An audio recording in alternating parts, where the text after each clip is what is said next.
ढेरों फल फूल सब्जियां चाहिए और इंडोर पौधे भी हेल्दी वेल्दी चाहिए। तो ये फर्टिलाइज़र अभी अपने पौधों में डालें जो मैं बताने वाली हूँ। इस वीडियो में मैं दो ऐसी फर्टिलाइज़र बताने वाली हूँ जो कि आपकी किचन में मौजूद हैं, एकदम फ्री की, और बनाना भी बहुत आसान है। अगर आपकी बिजी लाइफ है तो भी आप इसे इंस्टेंट बना सकते हैं। इस फर्टिलाइज़र में नाइट्रोजन, फास्फोरस और पोटेशियम की भरपूर मात्रा मौजूद है। इस फर्टिलाइज़र को आप इंडोर आउटडोर सभी तरह के पौधों पर उपयोग कर सकते हैं। इसे आप फूलों के पौधों में भी डाल सकते हैं, फल और सब्जियों के पौधों में भी डालने से आपके पौधे फल फूल से भर जाएंगे और इस फर्टिलाइज़र का आपके पौधों पर कोई भी साइड इफ़ेक्ट नहीं होगा। कुछ सावधानियां इस फर्टिलाइज़र के उपयोग में रखनी है जो कि वीडियो के एंड में आपको बताऊंगी। तो चलिए शुरू करते हैं वीडियो को। नमस्कार, मैं हूं आपकी गार्डनर दोस्त निलता। गार्डनिंग विद आर्ट चैनल में आप सभी का बहुत बहुत स्वागत है। तो फ्रेंड्स, देख रहे हैं आप मेरे पौधे कितने फूलों से भरे पड़े हैं। जब हम मार्केट की खाद पौधों पर उपयोग करते हैं तो हमारे पौधे मरने लगते हैं, क्योंकि मार्केट की खाद में केमिकल होता है। उसकी ज़रा सी मात्रा अधिक डाल दी जाए तो पौधे की जड़ सड़ जाती है और पौधा हमारा मर जाता है, और कम डालने पर पौधे पर कोई असर नहीं होता है, पौधे पर फल फूल नहीं खिलते हैं। और कलरफुल पौधों पर भी हम इस फर्टिलाइज़र का उपयोग कर सकते हैं। साथ में महंगी महंगी खाद डालने से हमारा पैसा भी वेस्ट हो जाता है। वैसे भी फ्री की गार्डनिंग करने में जो खुशी और सुकून मिलता है वो महंगी खाद के उपयोग से नहीं मिलता है। गार्डनिंग में जो ज़रूरी खाद हो वही आप मार्केट से खरीदें, अन्यथा फ्री की फर्टिलाइज़र से फल और सब्जियां आप उगाएं जो कि सेहत के लिए फ़ायदेमंद भी होती हैं। जो मैं खाद बताने वाली हूँ वो घरेलू एनपीके से खाद है, जो कि बाज़ार की एनपीके से भी ताकतवर है। जो हम बाज़ार का एप्सम सॉल्ट लेकर आते हैं, बहुत महंगा मिलता है, उससे भी अच्छा एप्सम सॉल्ट जो है मैं अभी आपको बताने वाली हूँ। बाज़ार की जो डीएपी खाद होती है वो भी इस खाद के आगे फेल है। ये खाद मैं लिक्विड और ड्राई फॉर्म में दो तरह से आपको बनाकर दिखाने वाली हूँ, और पौधों पर इसका उपयोग भी करके दिखाऊंगी। कितनी मात्रा आपने कितने बड़े पॉट में डालनी है ये भी बताऊंगी। तो इस खाद को बनाने में से पहले कुछ सावधानियां आपको बता दूं। इस फर्टिलाइज़र को आप गाढ़ी गाढ़ी पौधों में ना डालें, ऐसा करने पर पौधा मर सकता है। सर्दी में आप इस फर्टिलाइज़र को सुबह 9 से 11 बजे के बीच में, जब पौधे की मिट्टी सूखी हुई हो, तभी डालना है। और गर्मी में अगर आप इसका उपयोग करें तो सुबह भी आप डाल सकते हो और शाम को 6 बजे के बाद भी डाल सकते हो। ध्यान रहे, गर्मी में हल्का मॉइस्चर मिट्टी में हो तभी आपने इस फर्टिलाइज़र का उपयोग करना है, अन्यथा आपके पौधे मर सकते हैं।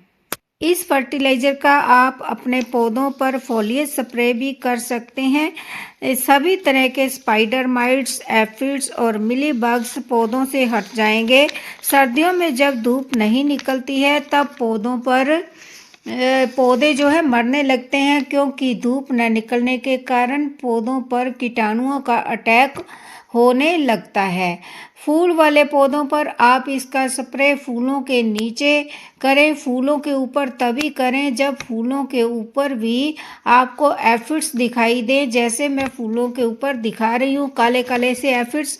इसका स्प्रे आप तुलसी के पौधे पर भी एफिड्स हटाने के लिए कर सकते हैं, लेकिन जिस दिन धूप हो उसी दिन आप सर्दी में उपयोग करें। अगर आपके गर्मी में कर रहे हैं तो आप सुबह और शाम करें, किसी भी टाइम कर सकते हैं। दोपहर के टाइम गर्मी में इसका उपयोग आप न करें।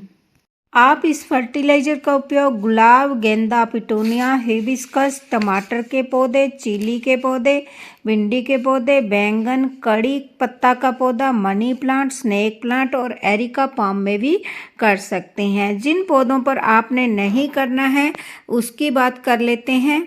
जो पौधे आपने नए लगाए हैं, सीडलिंग लगाई है, अभी बेबी प्लांट है, उनके ऊपर आपने इसका उपयोग नहीं करना है क्योंकि वो बहुत छोटे होते हैं और खाद डालने से मर सकते हैं। जो भी आपके सकुलेंट प्लांट हैं, जेड प्लांट, कैक्टस प्लांट और एलोवेरा है, उसके ऊपर भी आपने अभी उपयोग सर्दी में नहीं करना है।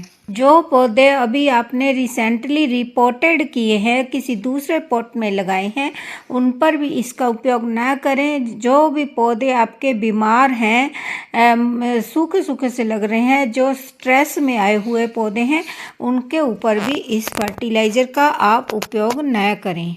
सर्दियों में आप जब भी ये फर्टिलाइज़र डालें तो मिट्टी में डालें, पत्तों के ऊपर न डालें।